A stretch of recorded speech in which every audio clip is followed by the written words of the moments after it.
The weapons of our warfare. For the weapons of our warfare are not carnal, but mighty through Yahuwah to the pulling down of strongholds. 2 Corinthians 10:4. Yahuwah has given us everything we need in the way of weaponry and help as we engage the enemy. The weaponry, of course, is spiritual, just like our foe. But don't be thrown by the fact that you don't normally see the weapons Yahuwah has given us. They are more real and more powerful than anything man could ever dream up.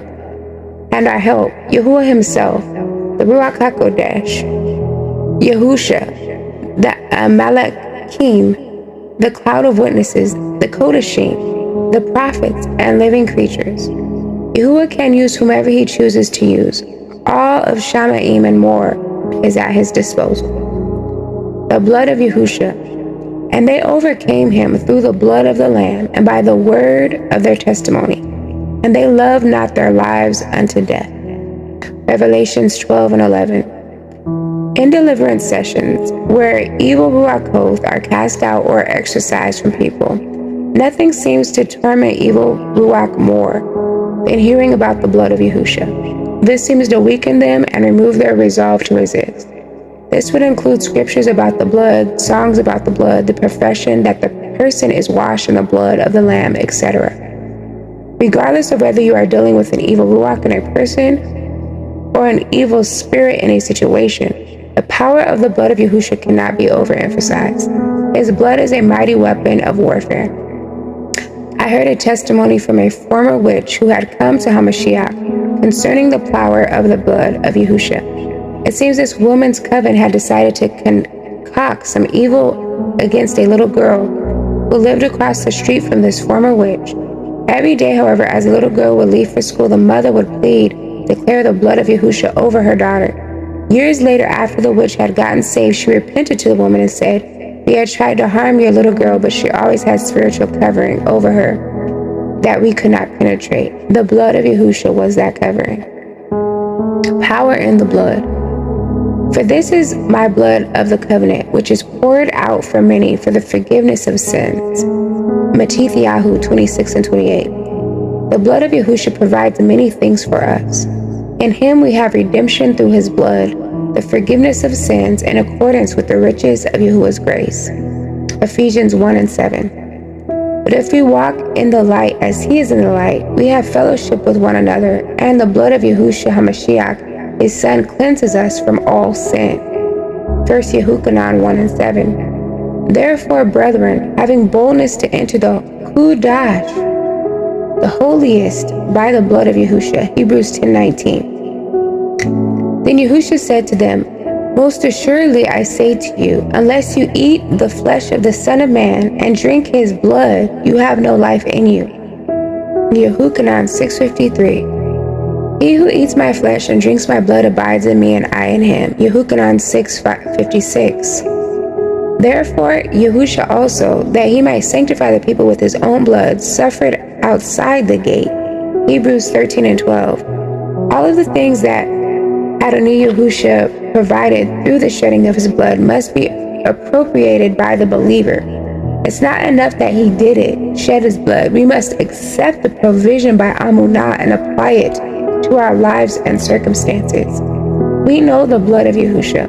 One day a friend of mine was grocery shopping when a panhandler approached him and demanded money from him. My friend told the man that he didn't have any money for him, and the man began to get more aggressive.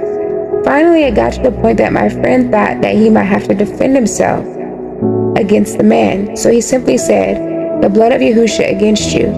The man, backing up, began to say in a demonic voice, "We know the blood of Yahusha." And then the man left the store. They do know the blood of Yahusha. The blood of Yahusha against you is a rebuke against the demonic or anything or any situation where you may not know immediately what to do. Applying the blood of Yahusha. All of the weapons in our arsenal, such as the blood of Yahusha, we apply or use by Amunah and by a declaration, or by speaking or commanding what we desire to happen. It is a normal thing for anyone seated in authority in Hamashiach to be able to command things to come to pass, or command situations to change, or command something to give way to the power of the blood of Yahusha. Like the word says, our weapons are not carnal. We are not swinging a literal sword in the natural, but a spiritual sword by declaration is more powerful. To apply the blood of Yahushua, this is what you should do. First, being aware of the significance of his blood and the power that it holds, you make a declaration or a prayer along these lines. In Yahushua's name, I apply the blood of Yahushua over so-and-so's body, or life, or desires, or work, or situation. I declare that the blood of Yahushua cleanses them now. I declare that the blood of Yahushua is a hedge around them that the enemy cannot penetrate. Remember something here. This is not just you wishing that things would come to pass. This is not you hoping that Adonai will hear this prayer and have mercy on you and do something. No, this is you doing something from the authority that Yahushua himself gave you to use. As you begin to use his name and his authority, you will gain a real sense of the awesome power and authority that he has entrusted to you. In Yahushua's name, I place the blood of Yahushua over every place I go, every building or home I enter. I place the blood of Yahushua over my thoughts and desires and emotions. I am covering my family with the blood of Yahushua, and I am calling for the manifestation of every good thing that his blood purchased for me. I cover my home with the blood of Yahushua. I cover my spouse and my marriage with the blood of Yahushua. This is a short example to show you how easy it is to cover your life, family, or circumstances with the blood of Yahushua. In the chapters ahead, I will provide specific examples of how you might pray for very specific things that you are dealing with, such as unsaved loved ones, personal temptations, marriage problems, etc. Then you can take from the examples the things that would apply to your own life and build on that. The word of your testimony. We covered a part of this earlier, but there is more to lay hold of, but the power of the testimony. A very real part of your testimony is how Adonai rescued you from sin and bondage that you may have been under. You see, a very real thing that can happen in your personal walk is temptations to lure you back into the things that may have held you in the past. The devils are not stupid. They will always go with what has worked in the past. They will arrange scenarios that make it easy for you to fall. It is not hard for them to find someone who is unwittingly willing to help them to make you fall. People are lined up around the block to do things that make the devil happy. In times of rejoicing and in times of sorrow, always give thanks to Adonai for the things he has done for you. This testimony strengthens your being against the lies and temptations he might issue against you. Suppose that at one time you used to be angry, but Yahuwah delivered you. Now every day as you realize what Yahuwah has done for you and how it has baraked you, you give your testimony. When a situation comes up that used to provoke anger, you just thank Yahuwah. Oh, Saba Yahuwah, I thank you that I am delivered from anger. I am a new creature in Yahushua now. The fruit of the Ruach is now manifest in my life. Love, joy, peace, patience, kindness, goodness, faithfulness, gentleness, and self-control. Anger has no place in me, and I say Toda Rabbah Yahuwah. Now this is important. As you give your testimony, you do acknowledge what Yahuwah has delivered you from, but you never focus on it. You don't relive it in any way, shape, or form. Our focus is always on the things that we desire. What we focus on, we will connect with. This is a powerful Ruachal truth. Don't try to relive any of the sins or ungodly scenarios of your past. They are all under the blood. Leave them there. If the enemy can get you thinking about all the sins and weaknesses of the past, he can more easily bring them into your present and future. If you find yourself thinking about past sins and failures, just say, I rebuke you, Hasatan. Get out of my thoughts. And purposely begin to meditate on a favorite scripture or something like that. Don't give him place. And they loved not their lives. And they overcame him by the blood of the Lamb and by the word of their testimony, and they loved not their lives unto death. Revelation 12:11. Okay, we get the first two, but where does the third line fit in when it comes to spiritual warfare? And they love not their lives unto the death. In warfare, it is impossible to harm someone who is already dead. When we become alive in HaMashiach, we become dead to self. The things that control and manipulate the world do not manipulate us. We have already laid down our own agenda, our own desires, our own plans, etc. And HaMashiach has become everything. The threats of the enemy have no power at that point. For me to live is Yahusha, and to die is gain. Philippians 1:21. I realize that for most of us, this is still a work in progress, but the Ruach HaKodesh helps us to come into the reality of this scripture and makes it a part of us. The laying down of the desires of the flesh is a work of sanctification, and Yahuwah is faithful to help us. It is a process of continually submitting to His will in all things. And when you know you are in the middle of Yahuwah's will, your amunah becomes unshakable, and even concerning warfare, you have a bold confidence in your relationship with Him. Binding and loosing.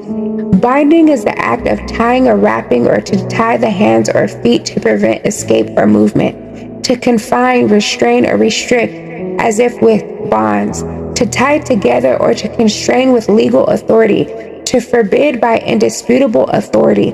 Loosing is the act of releasing or letting loose, to undo, detach, or discharge, to untie or unfetter something or someone, to set free, to permit by undisputable authority. Verily I say unto you, whatsoever you shall bind on earth shall be bound in heaven, and whatsoever ye shall loose on earth shall be loosed in heaven. Matthew 18:18. Clearly we see that whatever we bind on earth will be bound in heaven, and whatever we loose on earth will be loosed in heaven.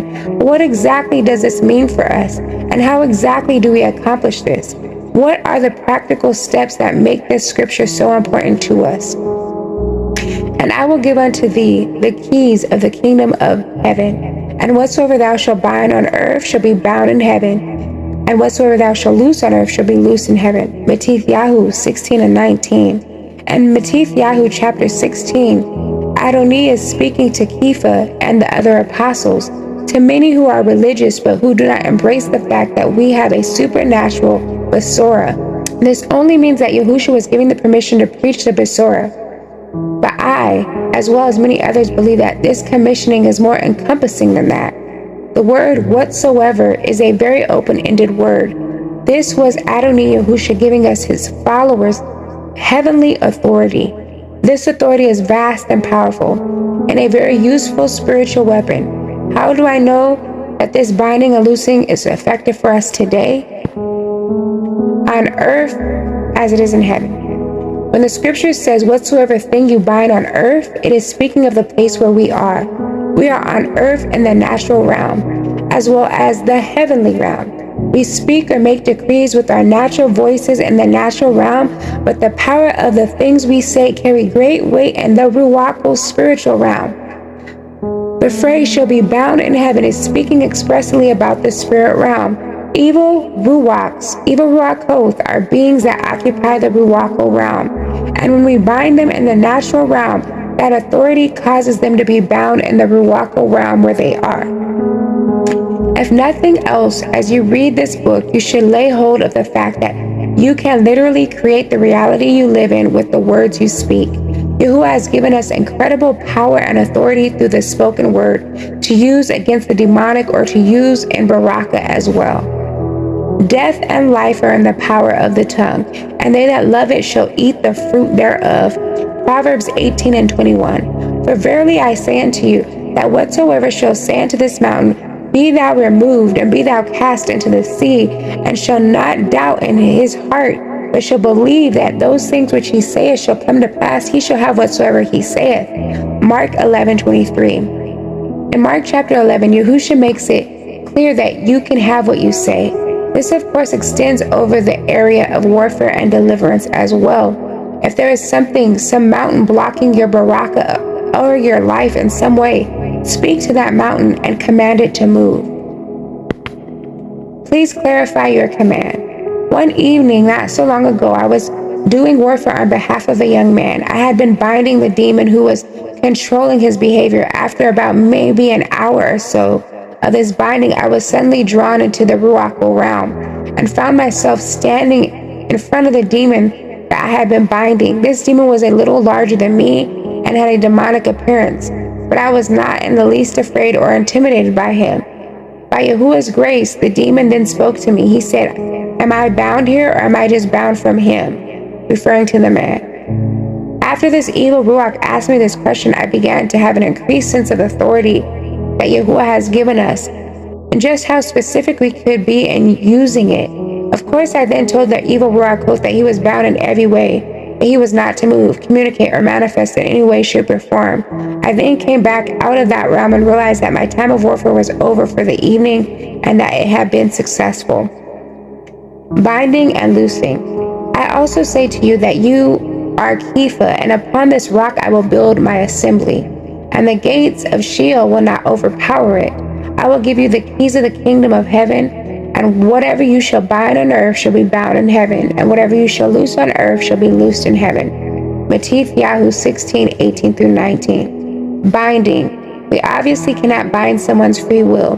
We cannot bind their actions or desires, but we can and do bind the demons that influence them. We also bind the demons and their activities in our lives and the lives of others, and we bind the work of the devil in situations of every kind. I will again provide some basics in this explanation, more specific situations to draw examples from in upcoming chapters. And utilizing this authority, we again do so through our speech. We say that which we desire to happen. We command that which we have decided.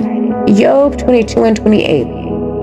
For instance, if you believe that a ruach of anger is afflicting someone you care about, you might say, Ruach of anger, I bind you in Yahushua's name. Or any ruach causing so and so to feel or be angry, I bind you in Yahushua's name. You should probably cover all the bases when you do this, such as I bind the ruach of anger, or any ruach causing anger and so in Yahushua's name. I bind all manifestation, communication, or transference of this ruach by any means in Yahushua's name. When I do this, I state and restate this in any way I can think of. Let's say the issue is indeed anger, but it could just as well be lust or rebellion or anything else. And I am bringing to bear the authority we have been given. I will bind the Ruach and keep binding him until I feel a release. There will come a point when the burden to pray or do warfare will lift or significantly lessen. That's when I know I'm done. I will then move on to the next issue or begin to praise Yahuwah for victory. I also use the binding in a positive way, such as I bind Yali joy to so-and-so. I bind Hudashah to my household, or I bind myself to Adonai Yahushua HaMashiach. I bind the fruit of the Ruach to my life and to my family. List some ways that you might use this in your own life or ministry. Loosing. Loosing is the act of releasing something by decree or speech. Again, in the natural realm, that is the manifested in the Ruachal realm. We can loose the good things of Yahuwah into our lives and circumstances. In Yahushua's name, I loose mighty warrior Malakim to come and fight on our behalf. I loose ministering Ruach Koth of Yahuwah into this situation. I loose the Ruach of wisdom and revelation. I loose the 7 Ruach Koth of Yahuwah. I loose the fruit of the Ruach into my life. I loose clarity and purpose. I loose purity and Kudashah. I loose the manifest will of Yahuwah over my life, Mishpachah, and circumstances. We can also loose ourselves from bondage or demonic manipulations, from sickness and disease, or from any other unyali trait or affliction. I loose myself from every unyali soul tie. I loose my household from all the power of the enemy. I loose my children from all unyali words spoken over them or against them. I loose my baraka from the hands or manipulations of the enemy. When loosing anything, I again will do this until I feel a release of some kind, a knowledge that something has been accomplished. Also, binding and loosing are not exclusive from each other. They should be used together in any situation that you are dealing with. How might you use loosing in your own situations? Rebuking the enemy. A rebuke is a stern disapproval or reprimand. To mete out due measure. To censor. Submit yourselves therefore to Yahuwah. Resist the devil, and he will flee from you. Jacob 4:7. And Yahushua rebuked the devil, and he departed out of him. And the child was cured from that very hour. When you rebuke the enemy, you are meting out a type of judgment against him. You are denying his right to do whatever he is trying to do against you. You are making a statement that you won't put up with it. Usually I rebuke an evil ruach when I first become aware of his presence in any way. It seems as if the less time a Ruach has been afflicting you, the easier it is to make them go away. If you put up with them being there after you know that they are there, it encourages them to hang on because they believe you will eventually stop bothering them. Always try to be quick in your response. If I suddenly become aware that something just doesn't feel right and there is no logical explanation, I rebuke the enemy. I rebuke you in Yahushua's name. You are not welcome here, and I command you to leave. If you become aware of an evil Ruach in a person, they don't even have to be close by. There is no distance in the Ruach realm. You evil Ruach host afflicting blank, I rebuke you in Yahushua's name, and I bind your power. Usually I get a little angry when I confront devils because I'm concerned for their victims. You don't have to yell and scream at them though, because your emotions or the level of your voice is not what moves them. Your authority and HaMashiach is what moves them. You could whisper your command or even say it in a normal speaking voice if you choose, or even think it. The power of your command is in Yahushua's name. Praise and worship and warfare. But thou art Kudash, O thou that inhabit the praise of Yahshua. Praise and worship are awesome weapons at our disposal. Praise and worship confuses the enemy. In 2 Chronicles chapter 20, it tells us of Yehoshaphat preparing for battle. On the word of the prophet, he sends the worshipers to march and sings praises to Yahuwah at the front of the army. We know from this story that Yahuwah caused their enemies to become confused, and they then attacked and destroyed each other. Yahuwah had completely done the work. When you worship and praise Yahuwah, you attract the attention of the Shamayim. When you love and honor Yahuwah, he makes his presence manifest in your life and situations. Yehukanan 14:21. When Yahuwah brings his light to bear it, it displaces the darkness. This is seen most obviously in the ministry today of those believers who minister in the kabod. There are meetings and assembly services where the presence of Yahuwah is so strong that people can hardly handle it. In those atmospheres, the presence of Yahuwah is delivering those in bondage and healing the sick, as well as other miracles, without anyone being specifically prayed for. Just being in the atmosphere brings the manifestation. In my own time of warfare and warfare prayer, I like to worship for a time, then do warfare, and then back to worship again. It builds up my amunah and also brings in an atmosphere that makes warfare easier. It keeps our focus on the fact that Yahuwah is all-powerful, and we can praise him because he keeps his promises. The enemy stands no chance against our Alua. I would suggest praising or singing a praise song about how powerful Yahuwah is, or perhaps singing about the blood of Yahushua and the power in the blood. Maybe sing 2 or 3 good worship songs before you even start prayer or making decrees. A sword in your hand and Yahuwah's praises in your mouth. Let the high praises of Yahuwah be in their mouth and a two-edged sword in their hand. Psalm Telahim 149:6. Intercession. Intercession is when the incredible stuff happens, in my opinion. The definition of intercession does not convey the full meaning of what I consider it to be. Intercession, the act of interceding, prayer, petition, or entreaty in favor of another. Of course, that is the definition of the word.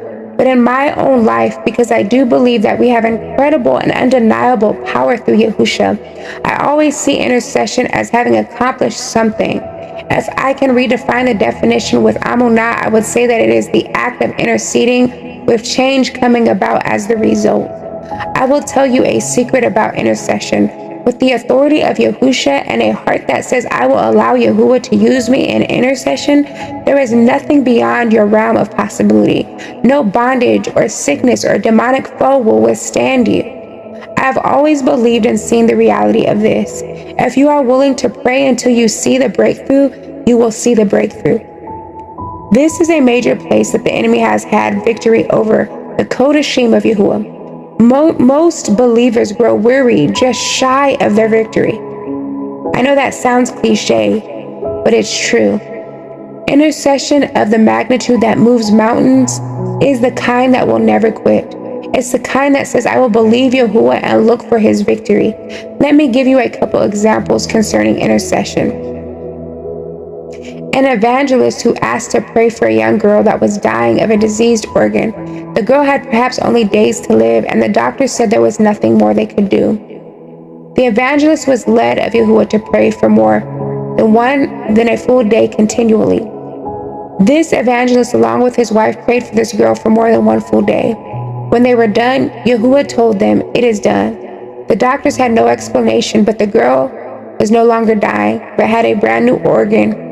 I don't mean that they went about their day while also keeping the girl in prayer. I mean they hit their knees for more than 24 hours praying expressly for this girl. Not long ago, I was also led to fast and pray for an extended period of time for someone who was dying.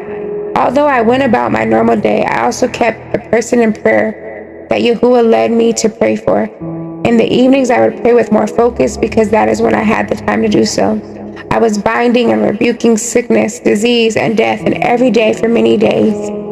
Although I did not feel any weird manifestations or opposition, the person was delivered. Clean bill of health. Does it always take such extreme times of prayer and warfare to get results? This is a question I hear a lot, and I don't have a clear concept of what people mean by a lot. A lot is a relative and subjective term. Not long ago, Yahuwah told me to intercede for 2 hours for someone. I prayed for about 20 minutes, and because it was late and I was tired, I told Yahuwah, "I am too tired to stay up and pray. Can you get someone else?" And then I went to bed.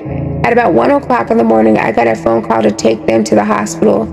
I ended up staying in the ER until about 6 a.m. So was 2 hours of prayer a lot compared to 5 hours at the ER? Has Yahuwah ever asked you to intercede or pray for extended times for a person or a situation? What was the result? We need to keep the record of the victories handy so that we can encourage ourselves as we face other things. What were some of your times and the result? Amunah. Following the subject of intercession, I would like to talk about Amunah for just a minute. Now, Amunah, faith, is the substance of things hoped for, the evidence of things not seen. Hebrews 11:1. Hebrews chapter 11 is the Amunah chapter in the Bible and is a faith builder and an encouragement for us. Read it and expect Yahuwah to increase your Amunah. When I read books or stories or testimonies of men and women who have or had great Amunah, I see a common thread in them: perseverance. I know we are backtracking a bit, but I want to show you something about these people who had such great success in Yahuwah and in changing the world around them.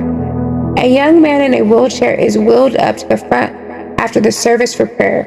Everyone is hoping something will happen, especially the young man. The prayer group anoints him with oil and lays hands on him and prays the right prayer for a good 15 minutes. Everyone watches expectantly as the young man tries to get up and walk, but it just doesn't happen. The young man, discouraged, is wheeled out with the people saying, "I really thought I heard Yahuwah that he would be healed." They will try again next month or maybe in a few months when the healing evangelist comes through. I have to give these people a credit because at least they call the sick up to pray for them when they hear Yahuwah's voice. That alone takes Amunah. Faith moves. Faith does something. Faith is not something we work up or try hard for. Yahushua said that faith as a grain of a mustard seed will move mountains. And Yahushua said unto them, "Because of your unbelief. For verily I say unto you, if ye have Amunah as a grain of a mustard seed, you shall say unto this mountain, remove hence to yonder place, and it shall remove, and nothing shall be impossible unto you." Matthew 17:20. How much faith is that? I believe it is just the faith to actually do it. You know, a result is forthcoming because the word is true. We do not allow ourselves the luxury of discouragement or embarrassment, but continue on in faith. The word says that everyone is given a measure of faith. For I say, through the grace given unto me, to every man that is among you, not to think of himself more highly than he ought to think, but to think soberly according as Yahuwah hath dealt to every man a measure of Amunah. Romans 12:3. If you have enough faith to follow the directions given in the word for manifesting supernatural realities, they will be manifested. Well, now I've gone too far. I've been actually assaulted for saying this to a man once. I don't blame him. He was in pain over an issue and had been praying over it for several years. When I told him that, it sounded flippant to him, like I didn't consider his prayer as real or sincere, and he hit me. Sometimes when you pray for someone, it looks like nothing is happening. By Amunah, you continue anyway. Many people have strongholds in their lives. Many have torments and fears or some sort of addiction. Someone prays for someone else's deliverance and proclaim it done. Many times that is true. There are people walking in that level of power and authority. It wasn't free though. They paid a price for it, I guarantee it. Other times the same scenario occurs and the person goes away still in bondage. Why? Because presumption is not faith. Many people want to proclaim it done with a single word because that's the way Yahusha did it, or that's the way brother so-and-so does it, and he always had great success doing it that way. However, Yahusha and brother so-and-so spent incredible amounts of time in the secret place when everybody else was sleeping. I have similar experiences myself on both ends of the spectrum. There have been times when I have rebuked an evil ruach and nothing happens. I continue to rebuke the ruach and still nothing happens, or rather nothing appears to be happening, because I do see in the ruachal realm at times I can observe what is going on while this is happening. Encountering demons, encountering evil ruach. Once I was in intercession and two evil ruach appeared in my room and just stood there looking at me. I rebuked them and continued to rebuke them, with them showing no outward reaction of any kind. After about 20 minutes or so, they left. Another time while I was praying, some evil-looking man with big horns sticking out of each side of his head showed up in the room where I was praying. He looked like an 8-foot-tall evil man with horns. I rebuked him in every way I knew how, and he just looked at me. After about 1 hour or so, he flew away. Still yet another time, I had been in an intercession for several hours when I confronted a rather large demon who made it clear to me that he had a legal right to be where he was because the man I was praying for wanted him there. And that was absolutely true. We can't override someone's free will. We still intercede, but not having the same effect it would as for someone who actually wants to be free. What about the instantly manifested authority? Well, there also have been times that I speak and it's done. Let me give an illustration of this as well. I've been praying and fasting for more than a week. When I found myself in the spirit realm one night, I encountered an evil ruach, and even though I knew he was a very powerful ruach, I rebuked him and he instantly obeyed me. I spoke a word and it was done. Levels. I know you see where I'm going with this. There are levels, it seems. One level is where you use the authority you have been given by Amunah and you will see results. Another level is when you walk in a greater anointing because you are constantly making yourself available for Yahuwah to work through. It gets to the point where every time you encounter that ruach of headache or pain or whatever it happens to be, it is driven out. And then there is the kabod. People who spend time in the kabod or live or minister in the kabod have that same speak and it is done result. As a matter of fact, at that point, when you minister and move in the kabod, you probably won't even have to open your mouth to bring about deliverance or healing. The power of Yahuwah to heal will overcome the atmosphere. I am believing for that as well. The reason the majority of this book is concerning our authority is because that is the level that most believers operate in for now. But we are being taught to go deeper. Look at your lives, and if you're in an assembly, and your family, and see where you're exercising authority continuously to bring about change. Is there anyone in your assembly who is ill?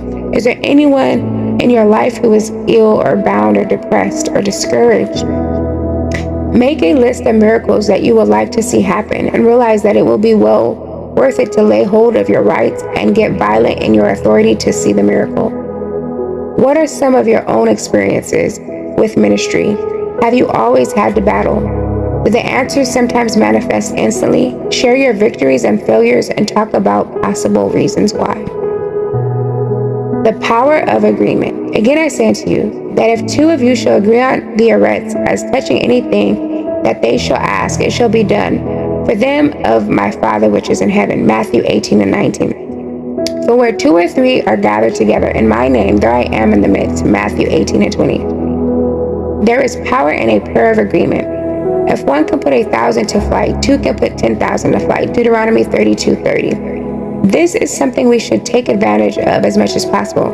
Not everyone is in the same place spiritually, but when we can still agree on something that needs to be done and agree that we want Yahuwah to do it, anything you do in the kingdom, if you have the opportunity for someone to come into agreement with you, do it. This is especially powerful for families, husbands and wives, children, assemblies, etc. Use this resource that Yahuwah has given, and you will see that the results will be forthcoming. If you don't have a spouse that is believing or willing, a good friend can make a powerful prayer partner.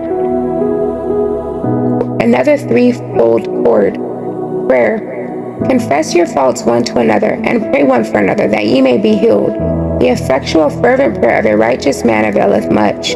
James or Jacob 5:16. But when ye pray, use not vain repetitions as the heathen do, for they think they shall say, be heard for their much speaking. Matthew 6:7. As you engage in warfare for deliverance or healing, or the change of circumstances, you will see what works, what doesn't. For example, rote prayers will not work in general, but they will work if that is the only light that you have.